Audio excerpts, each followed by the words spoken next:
Moss is a higher plant. So biologically speaking, it is a eukaryote, a higher eukaryote, and that is the same evolutionary development level as a mammalian cell. And that in turn means it has everything when it comes to protein production.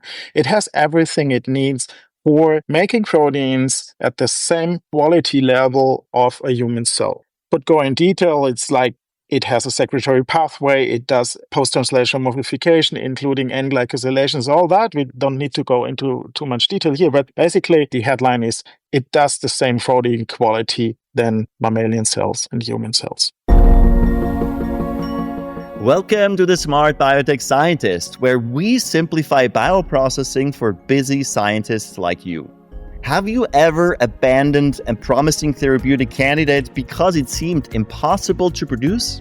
Today's episode might change everything you thought you knew about expression systems.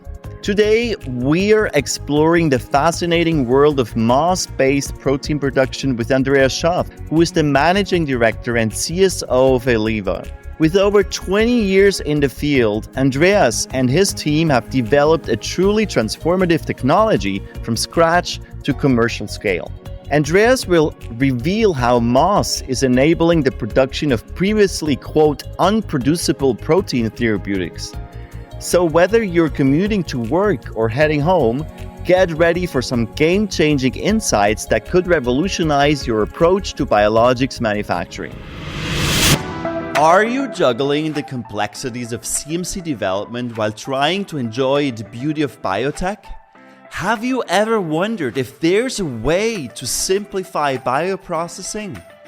Welcome to the Smart Biotech Scientist podcast, where we're diving headfirst into the very challenges you face. We're breaking it down, demystifying the jargon, and giving you the keys to unlock your full potential. I'm your host, David Brühlmann, and I get it. With 15 plus years in the biotech industry, I face the same challenges you do. There's a way to simplify and streamline so you can remove complexity, you can skip trials and errors, deliver without delay your groundbreaking therapy to clinics and market, and still enjoy every single step. Do you want to learn how industry experts and I did it? Grab a cup of coffee and your favorite notebook and pen. Now is the time to take your bioprocessing game to the next level. Let's smarten up biotech. Welcome, Andreas, to the Smart Biotech Scientist. It's good to have you on today. Hello, David. Pleasure meeting you. Likewise. Andreas, share something that you believe about bioprocess development that most people disagree with. As we will be talking about plants a lot today, I'm sure a lot of people will disagree when I'm claiming that plants, when it comes to bioprocessing, are not so different as everybody thinks from mammalian cells, like CHO cells, for example. By the way, I think that people disagree because my take is that most people, when you talk about plants in the context of bioprocessing, they will immediately have a greenhouse in mind, plants like tobacco plants or even larger ones. They wonder how would that fit into a biopharmaceutical manufacturing environment. I can tell it does, but this is not what I'm talking about. I'm talking about plants in the wider sense. For example, include plants that are culturable in suspension, as we will hear today. And if you think that, then I can tell that plants are not that different, and I will be happy to talk about that in more detail.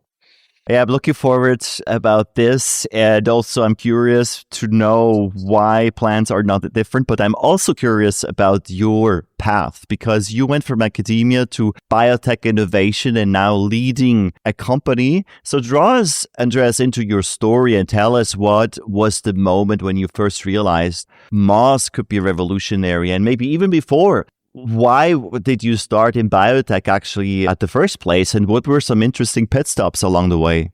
Oh yeah, happy to share that. So first, as sort of a disclaimer, moss is really, like we showed today, used for biopharmaceutical manufacturing. And that initially wasn't my idea. So I was at an early stage, but still I was drawn into this. During university, well, the normal thing that occurs, I was drawn into biotechnology, into genetic engineering, which was not really very new, but it was still very popular at that time when I was a student. And I realized engineering plants to create something useful for society, that was really what got me. And so for that, I was, after university, German diploma, what we still had here, I was looking for a PhD that in my preference would combine both plant biotechnology, but at the same time creating something useful, something applied for society. And that is basically what brought me to German city of Freiburg in the very southwest here, where Eleva is situated and where the chair of plant biotechnology was and still is situated. Professor and chair of this plant biotechnology is Professor Ralf Reski, and he founded that exact company, Eleva, like 1 or 2 years before. This was a win-win for me, and I was blessed getting a chance to do my PhD here in conjunction with the company and in plant biotechnology, and this is how I came in contact. And as you're asking for the moment, well, yes, this was obviously the first moment when I realized, oh, wow, this is a great idea. There's a lot of positive things and benefits using moss, and I want to be part of it. Exciting, Andreas. And to say that plants are almost like mammalian cells is quite a statement. So there is no doubt about that. Joe has been the workhorse of our industry, and most people are betting on that horse. But what we also need to recognize that many biotherapeutics face significant production challenges with conventional systems. So can you draw us a bit a picture of what is the current landscape with the established platforms and what are the limitations? And actually why moss could be a game changer? I totally agree. Joe definitely is the gold standard at the moment when it comes to more complex proteins and I think the best example is monoclonal antibodies. And it is really plethora of techniques and of science behind that has been developed over the last decades in that respect. As an example, if people are out to manufacture monoclonal antibodies or the one or other format that is established, I think mammalians are still the gold standard. But people in the space would probably know that the list of modalities, of protein modalities that we already produced is really far not that what nature has to offer. So there are limitations in the sense that we are exploiting a part of the natural variety that proteins have and that could potentially be used for therapeutic approaches. But for some reasons, we are currently developing a limited list of different protein structures, different varieties of that. And the question is, why is that? Is that because, well, that's sufficient? Those monoclonal antibodies, those growth hormones, name it, they are enough to develop all the therapies that we need? And I think the answer is no, not really. One of the possible answers is because we are technically limited. And this is what I personally believe, and not only believe, but what I come across on a daily basis. So there are protein modalities out that are known and that people already put their hands on and try to develop it, but they struggle in producing it. And I think that is, or the explanation for that is that not any biological organism is the best choice to produce any proteins. In other words, talking about certain proteins, choice has to be wisely made which biological system, which organism is the best to produce that. There is already a choice out, which is the range we all know, which starts at microbials, E. coli, and very good system for manufacturing proteins that don't demand too much, that don't demand secondary post-translation modifications, for example. There's yeasts out, which can do many things more than E. coli and other bacteria can do. And then at the upper end, of course, we have CHO. But still, as stated before, some products fail in those systems. This is the place where moss comes into the game. As one can expect from what I said, we're not out to replace the systems that are out there for proteins that they can do, but we are out to lift the orphan projects that have been tried but fail in terms of technical producibility. And this is the ones that we want to target, that we are targeting already, and where we have seen very often that moss is able to produce those, and not only produce in terms of yield, but produce them in terms of high quality as well. What kind of molecule are the current or the legacy systems not able to produce, but actually moss could solve that problem? Can you give us an example? The most obvious example is, of course, our pipeline candidates, or more exactly, the second one, which we are pushing into the clinic now, which is the human complement factor H. So it is a human blood protein from the complement cascade. Complement, just quickly, is part of the innate immunity. It's very important to immune defense from mainly bacterial attacks, but there are several diseases that, to put it simple, arise from complement dysregulation. And complement dysregulation in those patients leads to the fact that their own complement attacks not the external threats, but internal cells of the body. It attacks organs in different ways. So the goal is to regulate this complement. People try that for decades. There are medicines out. They do work in terms of they block the complement, so they block it from harmful action against the body, but at the same time, they block this part of immunity. So there is a need of developing medicines that do regulate a complement to the gut, but at the same time leave defense action intact. And this is exactly what factor H does, because it is the natural regulator of our complement system.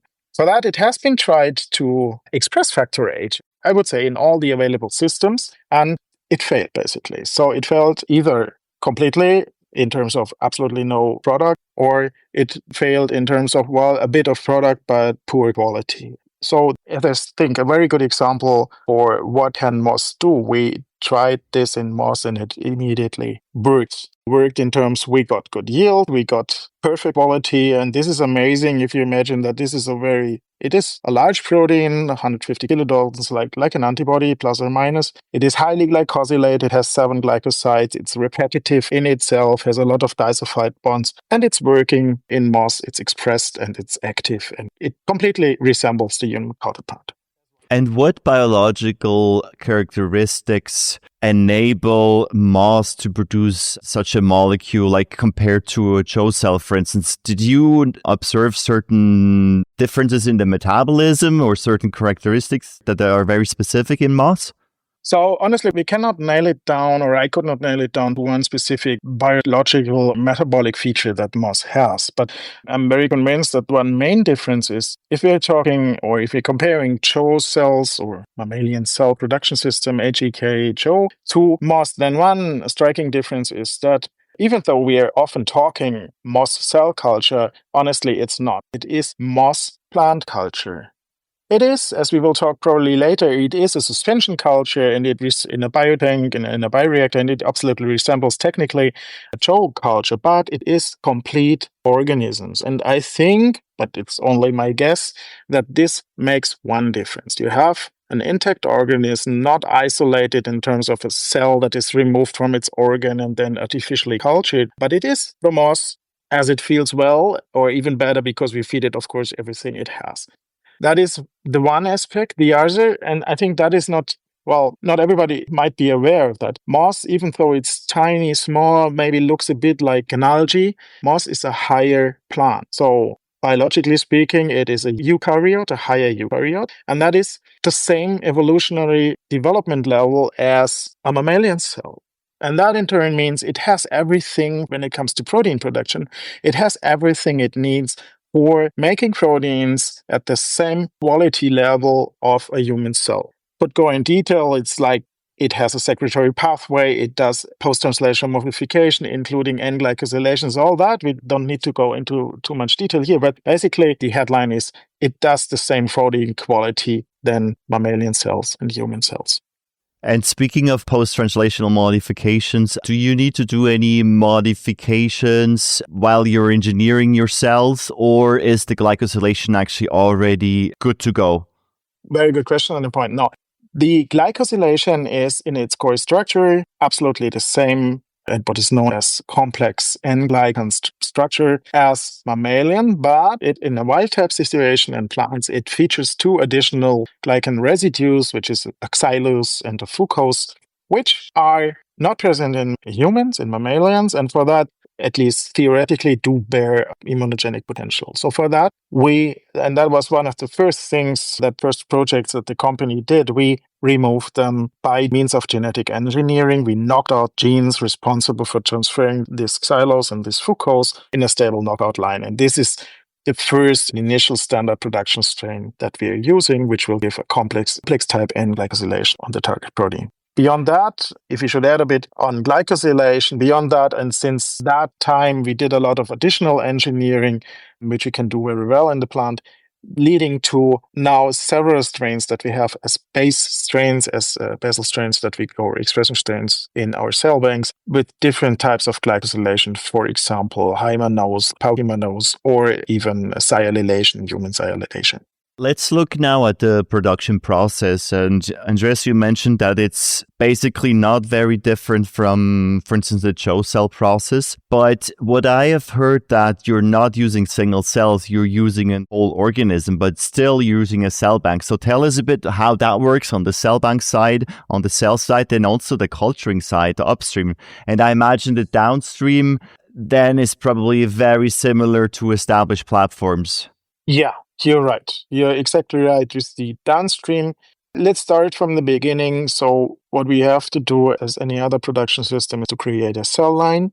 For that, we do have, as I said, our engineered glycovariant base expression strains available. And we do what the mammalian production world would call transfection. In the plant world, we call it transformation. So we transfer the gene of interest into a single cell. For that, we have to digest down the moss tissue to isolated cells, which are called protoplasts. They are removed, they are cell wall for that step so that they come into contact with the DNA. And then DNA goes into the cells, is stably integrated into the genome. And I think at this stage, it's worth noting that the genome of Fiscomitrella is haploid. And this is a major difference, of course, to mammalians and other systems. So as it is haploid, the integration will take immediate effect as well as, for example, a knockout will.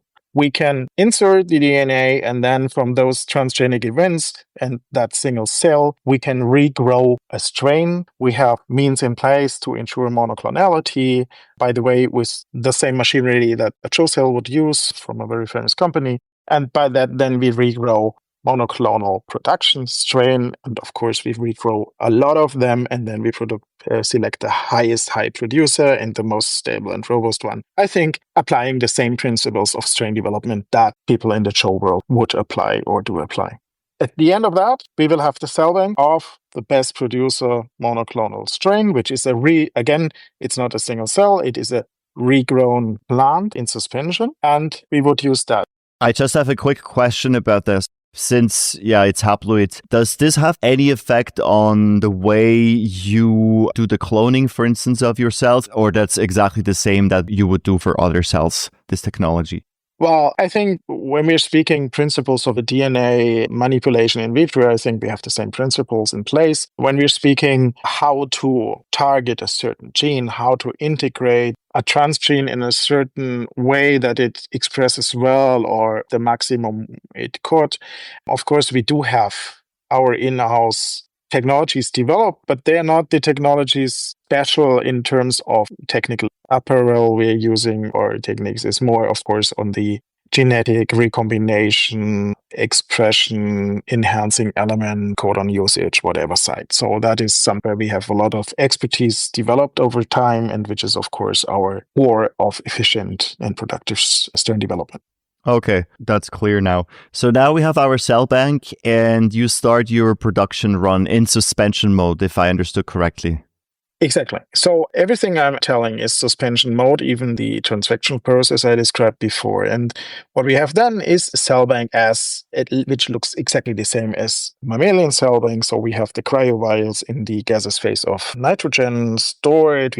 So what we produce normally here in Freiburg are research cell banks that follow the same protocols as the GMP cell banks, but we are research here. And then when it comes to tech transfer to a CMO, we transfer research cell bank or a few vials of that, and then GMP, master, and working cell banks are manufactured from that. With the same, of course, I always say the same. It was a hell of work developing all those protocols because cell banking in a pharmaceutical sense did not exist for moss and for plants before. But as an effect, we have the same thing now in place that is used protocol-wise for CHO. And then we use that as starting material for C-train for upstream. And how does the upstream work? Is that a bioreactor as you would use for other cells? Yeah. What are the scales you're using? So the bioreactors are the ones we are using here are the single-use STRs from Sartorius brand. And we're using the full scale of what Sartorius is providing, so up to 2,000 liters. So honestly, the 2,000s are just being built now, so they will be used not here, but at the site of our partner, 3P Biovian in Pamplona, but they are under construction now. So this is the Sartorius single-use bioreactor with the plastic bags inside that is sold by Sartorius for mammalian cell culture or microbial as well. We use the same bags as for mammalian cell culture, unmodified, so there's no customized bags. Well, that's it. So that was what we're using for upstream. And how does the productivity compare to Joe, for instance? So productivity is fine. The productivity is, well, we have the second clinical product now, so obviously productivity must be there. The difficulty in comparing productivities is always, at least for me, that most people are in the outside world, they are speaking monoclonal antibody productivities. And then we know the numbers, which were at 1-digit gram per liter. I think in the last decades, now people are speaking 2-digit and good 2-digit in some cases. We haven't made an antibody for a long time. We did decades ago in the very early years of Eleva. We had good titers there, which were close to a gram per liter. But since then, we developed a lot of genetics and expression elements and so on. So honestly, for today, I cannot speak antibody titers, but I can only say that the products we are making, which are not antibodies, which are, for example, factor H that I mentioned before. And remember, factor H is a formerly unproducible protein. So in other words, we could state it's titer 0, no product coming out. And that is now in our hands and from scratch at a very good productivity so that we can supply clinical studies and market in future. And that holds true for many other proteins that we produce. So most of them were produced badly or were even unproducible in other systems. And a good portion, not every, but a good portion of those works well in mouse and gives commercially usable titers. Yeah, that's great. I think you're making a good point, Andreas. We shouldn't compare that to Joe because you're producing molecules that otherwise would not be able, or we would not be able to produce in other systems. That brings us to the end of part 1 of our conversation with Andreas Schaaf about Eleva's innovative moss-based protein production platform. We've covered the fundamental challenges of traditional systems and how moss offers unique solutions for complex therapeutics. Before we wrap up, I want to mention that if you're struggling with bioprocess development challenges, I offer a free consultation to evaluate and refine your CMC development strategy with precision. If this is of interest, book a free call with me through the link in the show notes. And join us for part 2, where Andreas will share insights about scaling challenges, regulatory considerations, and the future potential of this groundbreaking technology. See you in part 2. All right, smart scientists. That's all for today on the Smart Biotech Scientist podcast. Thank you for tuning in and joining us on your journey to bioprocess mastery. If you enjoyed this episode, please leave a review on Apple Podcasts or your favorite podcast platform. By doing so, we can empower more scientists like you. For additional bioprocessing tips, visit us at smartbiotechscientist.com. Stay tuned for more inspiring biotech insights in our next episode. Until then, let's continue to smarten up biotech.